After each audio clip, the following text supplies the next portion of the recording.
So first topic is about wives, right? Why? That's what we're going to talk about.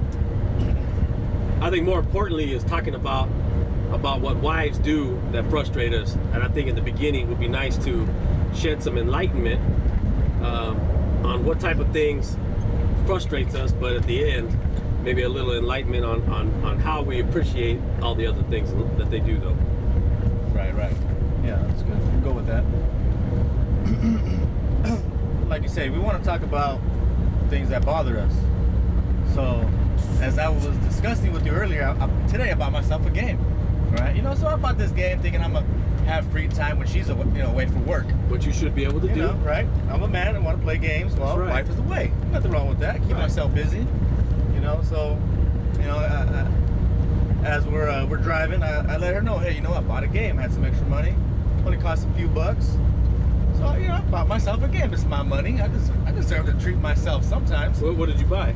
Football game. Right on. All right, so I told her, yeah, babe, you know what? I bought myself a game. Why did you buy yourself a game? Well, because I wanted to, Like you didn't deserve to go out and get yourself something for a change. Yeah, exactly. So, she's, why'd you buy yourself a game? Well, when you go to work, I want to have something to do. Keep myself occupied. So, well, you could be doing something else. Well, that's what I want to do, and that's it. So that pisses me off. That makes me angry. Why can't I buy myself something that I want to buy myself? I deserve it. I work hard. Like if the time that you had, she don't have a reason or an explanation of what you should be doing, but when you tell her you fight to fill that time, she doesn't like what you say. She wants to fill that time with something that she wants to fill it with. Yeah, exactly. You see? But if I bought her something, it'd be all good and gravy. It'd be good. She'd be happy. But because I'm treating myself as something, it bothers her, I hear you. See, I have a hard time with, because now that we have this technology and these phones, it drives me crazy when, if you're laying there with a lady and she says, hey, why don't you spend some time with me, and so instead of playing with your phone, but then when I put my phone down and I turn over, she's on her phone. Yeah. So last time I checked, this has got to go both ways, not just you play with your phone and I got to put mine down. Yeah. That's I think one thing that really irritates me is the new technology just doesn't allow us to be able to do as we please without the other person getting offended by it. Yeah. But like you said, it has to go both ways. If it's okay for you, it should be okay for me. That's right. Yeah, I think men today, we all want to know what a woman's thinking. And obviously we're never going to know because they're all over the place. But for a woman to constantly try to tell a man what he's thinking, that is irritating because they don't know what we're thinking or what we're trying. Or they want to put words in our head and say, well, you were probably thinking this. I probably wasn't thinking anything.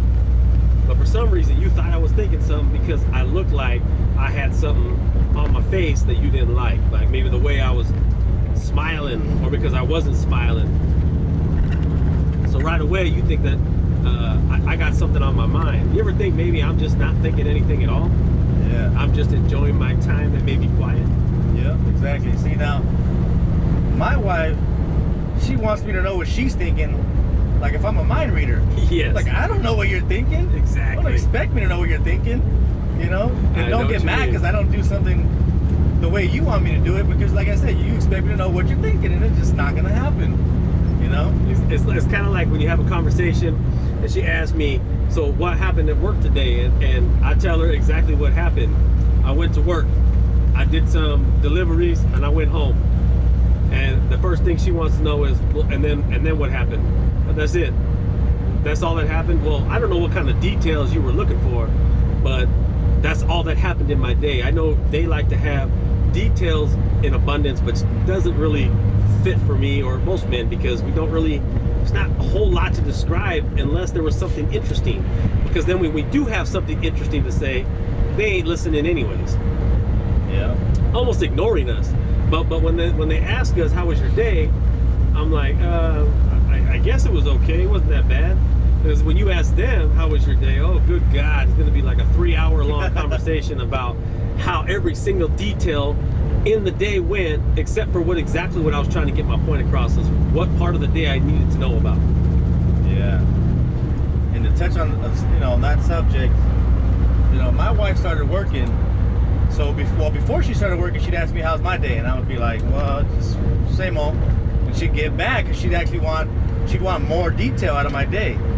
She don't want a short answer. So now she started working. So I asked her, so how was your day? And she's like, oh, it's just work. And I'm like, well, whoa.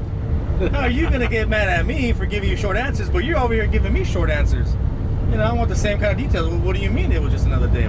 Oh, it's just work. What do you mean by that? It's like, come on now. Like I said before, if it's okay for you, it should be okay for me. Don't get mad if I give you short answers, but you're over here giving me short answers.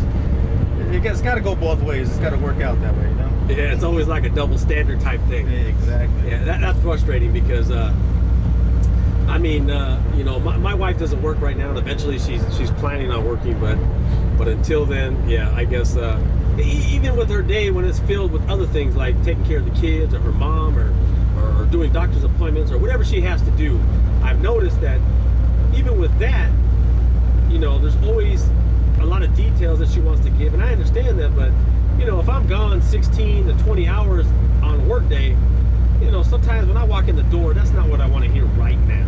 I understand to her it's exciting, or to her it's upsetting, and she wants relief, or she wants to feel like somebody heard her, and I want to feel like I want to sit down and listen.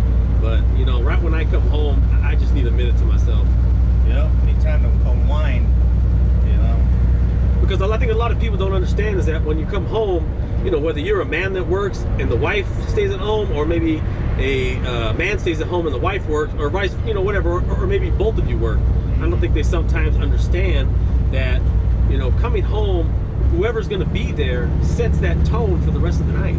Yeah. So if you come home with an argument, or you come home and somebody wants to jump into their day and all their stuff, well, you don't realize that for the rest of the night, I'm going to be frustrated now because I feel like, can I have a minute? Can I worry about me? Yeah. And some of these women, they don't understand that, they just want to, when you come in the door, they want to throw out all their problems from their day, but they don't consider your day and how your day went. Maybe you just need that peace and quiet and just a moment to relax, just unwind a little bit. They don't get it. Yeah, and it kind of goes back to what I was saying earlier was, they may sit down and say, hey, how was your day? So yeah, they do ask us, but a lot of times it's sometimes I think they don't realize there's a time and a place to ask. Not that we got to make an appointment, but if I just got home from work, I don't really want to sit down and talk about it. That's probably why we don't have a lot of details. Yeah. Or maybe that's why we don't have a lot to say. It's because all day I've been talking to people and having to deal with customers and deal with this, deal with that. So sometimes I come home and I just want to sit down.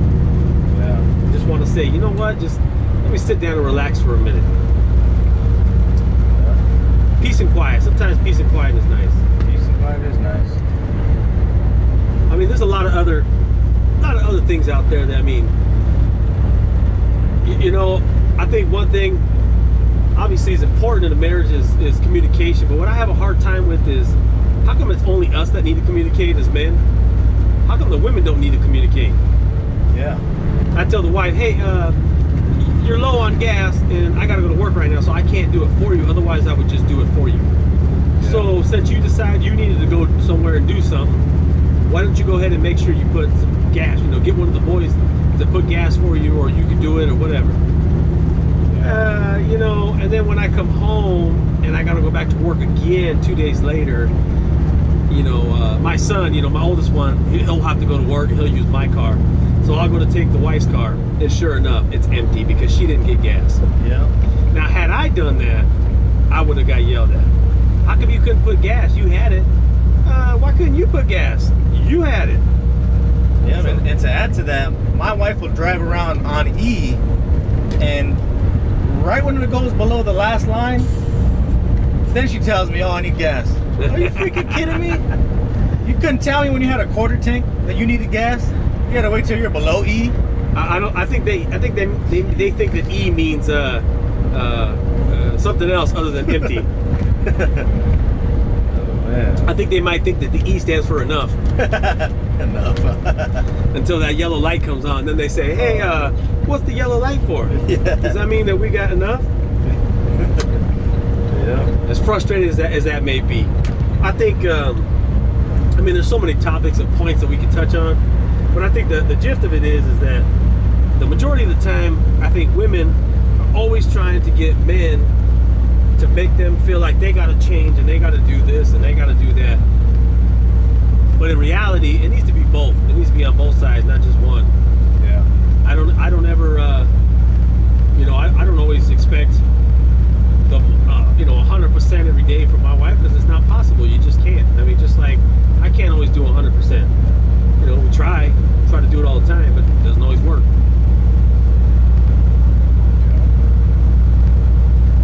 Well, Anything to add to that? I got nothing to add to that, but let's go ahead and say some positive notes on wife's subject. I think for me, a positive note would be that, at least I do know that when I come home, I do have a loving and caring, and she is very faithful.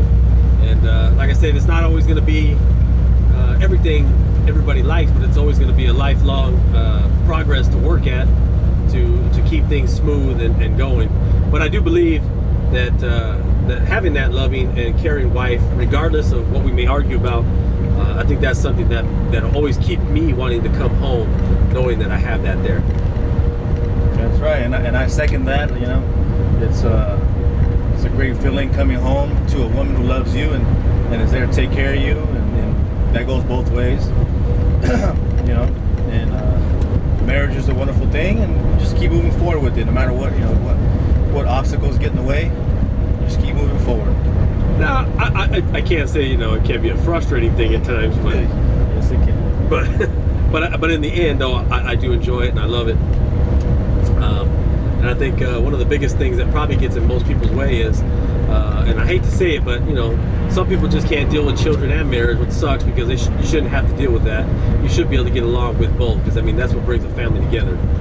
Exactly. Is having a marriage and children. That's us all one, because you created that. But I think money is always a big problem for people in marriages, and it's unfortunate, but we can't all be rich, and we can just go out here and make that money, do what we got to do. That's right. Well, I think we touched on some points. I think there's going to be some other things that maybe we can touch on. Yeah. Caesar, you have anything you want to add to that here at the end? No, I just want to go ahead and leave it off on a positive note. And this is our first show. We look forward to doing more, and hopefully we get a lot of listeners, and get some feedback from you guys, and Definitely. We'll keep it going. Yeah, so make sure that you comment down below our videos. Let us know what you think. Let us know if you have any specific topics you'd like to dive into, and eventually we'd like to do some live videos so that you guys can engage in that. And as well as make sure you comment, like, subscribe, and check us out. We might even end up on Twitter and Facebook later on. But for now, just check us out on YouTube. We're going to be CB Talk, not just static. All right. Thank you, guys. Peace out.